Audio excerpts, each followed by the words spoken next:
22 અને 23 એપ્રિલે અંબાજીમાં ગબ્બર પર્વત પર દર્શન રહેશે બંધ. ગરમીમાં મધમાખીના હુમલાનું જોખમ ટાળવા માટે વિશેષ ટીમ હટાવશે મધપુડા. તો જૂનાગઢમાં સફાઈને લઈ 21-22 એપ્રિલે દામોદર કુંડ રહેશે બંધ. રાજસ્થાનની પચપદરા રિફાઇનરીમાં લાગી આગ. કર્મચારીઓને સુરક્ષિત બહાર નીકાળાયા. આવતીકાલે પીએમ મોદી આ રિફાઇનરીનું કરવાના છે ઉદ્ઘાટન.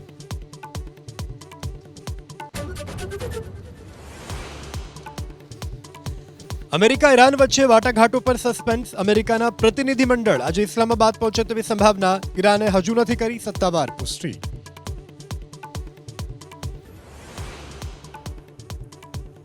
આમ આદમી પાર્ટીના ચૂંટણી ફંડિંગને લઈને કોંગ્રેસ પ્રદેશ પ્રમુખ અમિત ચાવડાની તપાસની માંગ. કેજરીવાલ સહિત અનેક નેતાઓની કૌભાંડમાં ખુલ્લી સંડોવણી. પોલીસ પકડમાં આવેલા લોકો સામે થવી જોઈએ કાર્યવાહી તેવી કરી વાત.